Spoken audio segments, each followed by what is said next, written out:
যখন আপনি মসজিদে নিজেকে আবদ্ধ করে ফেলবেন 10 দিনের জন্য, আপনি যখন বাহিরে যেতে পারবেন না এবং অপ্রয়োজনে মোবাইল টিপাটিপি আপনি যখন করার অপশনটা বন্ধ হয়ে যাবে, অটোমেটিকলি আপনার তেলাওয়াত আসবে, দোয়া আসবে, আল্লাহর স্মরণ আসবে, আল্লাহর জিকির হবে এবং আপনি ভালো কাজ করতে পারবেন। এজন্য লাইলাতুল কদর পেতে হলেও ইতিকাফের কোনো বিকল্প নাই। ইতিকাফ করার জন্য মসজিদগুলোতে লটারি হওয়া দরকার। দুর্ভাগ্য আমাদের, এখন ইতিকাফ করার জন্য লোক খুঁজে পাওয়া যায় না। এজন্য ভাইরা, ইতিকাফ এমন একটা আমল, যে আমল আপনি একবার করলে এটার যে তৃপ্তি, এটা অনুভব করলে আপনি আর ছাড়তে পারবেন না। আল্লাহ তাআলা আমাদেরকে ইতিকাফের এই গুরুত্ব বোঝার তৌফিক দান করুন। আমিন। ইতিকাফ এমন আমল যে নবী করিম সাল্লাল্লাহু আলাইহি সাল্লাম রমজান মাস যখনই রমজানের রোজা ফরজ হয়েছে দ্বিতীয় হিজরিতে, তখন থেকে তার ওফাত দশম হিজরিতে হয়েছে। এই 8 বছরের দীর্ঘ সময়ে কোনো দিন, কোনো রমজানে তিনি ইতিকাফ ছাড়েন নাই। প্রত্যেক রমজানে প্রতি বছর তিনি ইতিকাফ করেছেন। যে আমল প্রিয় নবীজি একটি রমজানে একটি বছরও ছাড়েন নাই, সেটা আপনি জীবনে 1 বছরও করেন নাই। বেশিরভাগ মুসল্লিদের অবস্থা।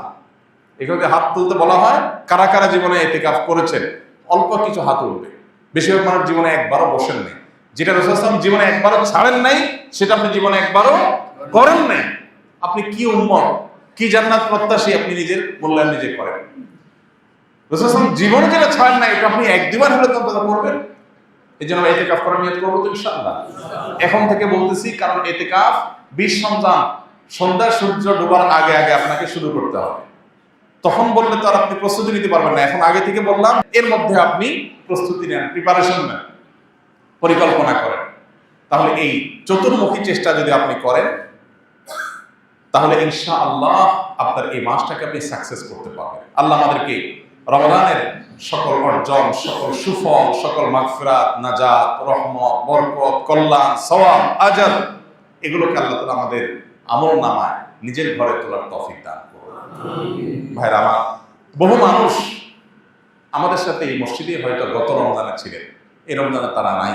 আমরা এখানে যারা বসে আছি এখন, আমি কিংবা আপনি, হয়তোবা সামনের রমজানের আগে আগে দুনিয়া থেকে আমরা চলে যাব। সামনের রমজানে হয়তো এই মসজিদ থাকবে, আমরা অনেকেই এখান থেকে আমাদেরকে তুলে নেওয়া হবে শেষ। এটাই জীবনের শেষ সুযোগ, এটাই জীবনের শেষ রমজান। সেই চিন্তা থেকে আসুন রমজানের অবশিষ্ট দিনগুলোকে যথাযথভাবে কাটানোর চেষ্টা করি। প্রতিদিন একটা সময় অবশ্যই আল্লাহর কাছে বিশেষভাবে দোয়ায় মনোনিবেশ করি। রমজান মাসে দোয়াটা খুব বেশি হওয়া দরকার, দোয়া আমাদের হয় না। কমপক্ষে 5-10 মিনিট হাত তুলে চোখের পানি ফেলে আল্লাহর সাথে 10টা মিনিট আপনি ডেইলি কথা বলেন। 24 ঘন্টার মধ্যে 10টা মিনিট দোয়ার জন্য বরাদ্দ রাখেন। ইফতারের আগে হুলস্থুল কোনোভাবে আমরা থামাইতে পারি না।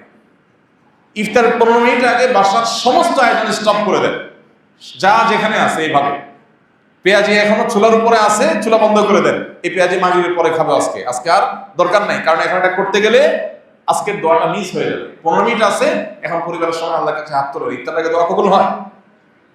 ভোর রাত দোয়া কবুলের সময়, ভোর রাতে উঠেও আমরা মোবাইল টিপাটিপি বন্ধ হয় না। ফেসবুকের নোটিফিকেশন, যুবক পোলাপানে মা বাপ চিল্লাতে মোবাইল হাত থেকে রাখে না। এরপর এসে খাবে, এমন সময় খাবে যে তার খাবারের প্লেট এক হাতে, আর এক হাতে খাবারের লোকমা, আর এদিকে মসজিদের মুয়াজ্জিনের হাতে মাইক। কম্পিটিশন চলে, কে আগে দেয়, কি মুয়াজ্জিন আগে আযান শুরু করে দেয়, সে আগে শেষ করতে পারে, কম্পিটিশন হয়। এটা কি সাহারি না তামাশা? শেষ সময় সাহারি করতে বলা হয়েছে, এর মানে এই না যে লাস্ট মিনিট পর্যন্ত আপনি খাবেন। নবী করিম সাল্লাল্লাহু আলাইহি ওয়াসাল্লাম সাহারি খেয়ে শেষ করে ফজর নামাজ শুরু করতেন, মাঝখানে 50 আয়াত তেলাওয়াতের মতো আনুমানিক 10 মিনিট সময় গ্যাপ থাকতো। তাহলে শেষের দিকে সাহারিতে শেষে করেন আর আগে করেন, ভোর রাতে যখনই উঠেন একটু দোয়া, এটা যদি আপনি করেন ইনশাআল্লাহ বিদিল্লাহ রমজানটা আপনার কাছে প্রাণবন্ত হবে, উপভোগ্য হবে। আপনি রমজানকে ফিল করতে পারবেন। 10টা মিনিট করে ডেইলি কাটার ব্যবস্থা করার অভ্যাস করেন। পরিবারের সব সদস্যদেরকে নিয়ে বা যার যার মতো করে সবাই দোয়া করেন। চেষ্টা করবো তো ইনশাআল্লাহ। আল্লাহ আমাদেরকে তৌফিক দান।